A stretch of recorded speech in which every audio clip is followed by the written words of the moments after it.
good this on. Hey everybody, this is Mike over at Growtopia, and apparently my camera girl has decided to start sneezing. So anyway, as the rain is about to start, because it decides that as soon as I want to go harvest and make a video, it's going to start raining. So let's go. We have a lot of cool things that I want to show you guys as things are growing on, right? So I have a cucumber, I call it my naughty cumber, because he doesn't want to listen to me. I wanted him to go that way, he went this way, so I keep moving his little arm and he doesn't want to listen to me. And Mr. Bumblebee, if you don't mind, so kindly, not to land on me again and pollinate myself, because then I'll start sneezing. And you can see a little cucumber down here starting. And this cucumber that you see that's starting here is not from being Q-tipped or molested, it's from this guy. Look at Mr. B. Look at the pollen on the back of him. Anyway, before he goes after me again.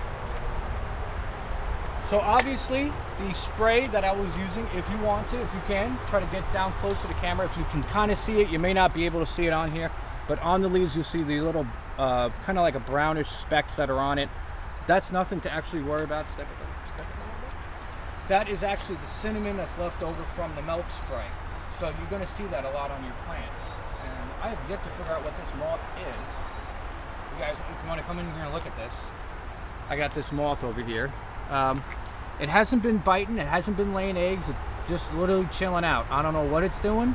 I think it's just, it found a landing pad and it thinks it's a spaceship. I don't even know what's going on with it. If you step back a little bit, you can see all the rest of the stuff that we got going on over here.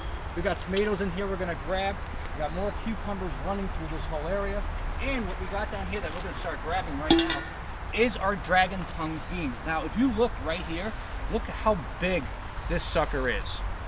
Now, the dragon tongue bean, when you get, and it feels smooth to the touch, is when it's ready. Now, you could pull on it.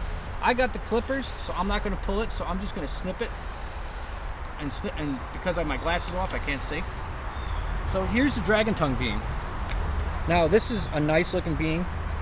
I'm going to not stab myself today. What I'm going to do is I'm going to take this and show you guys what it looks like. Nice flesh. I'm going to take a bite of it.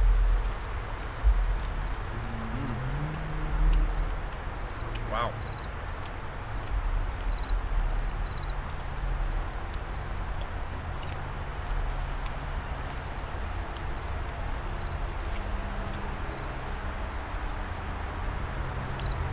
It's got a nice earthy tone to it. It's not sour, it's not bitter. It doesn't taste like soil. It's so chewing.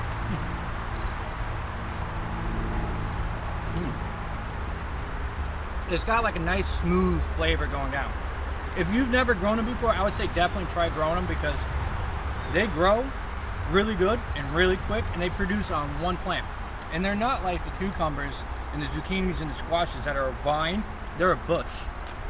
So it's a dragon tongue bush.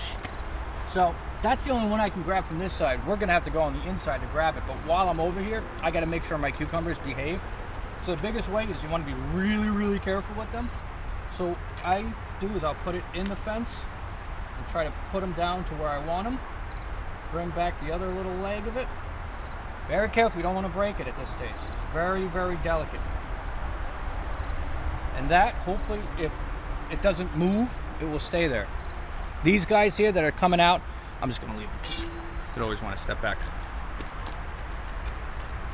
All right, let's come over here. We're gonna go inside. That was good. Okay, so obviously inside of this garden, you want to make sure you don't fall asleep in here, because you might wake up pinned to the ground by cucumber plants. This guy is running away. Over there. So while we're in here, we got to grab some tomatoes.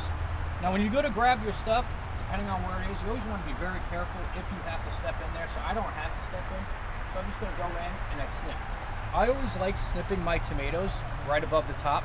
Basically is because I don't want to break this top surface when it's still maturing and it's still about to be ripening. So I like to keep that on there. It kind of protects it as well. I'm going to toss that guy right in there. Now we're going to keep going down. We're going to look through. We had a couple of them that we saw from the other side, and I have to figure out how to get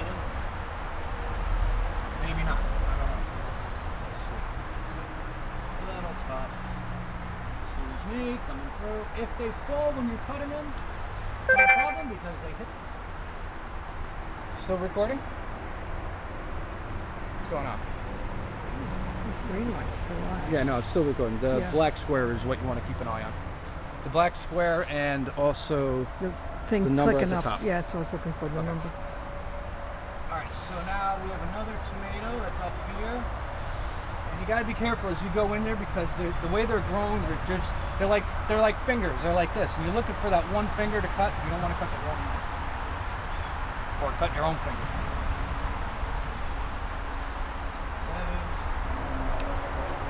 See, the reason why I didn't grab it when it falls down, it's a lot easier to get. There's one.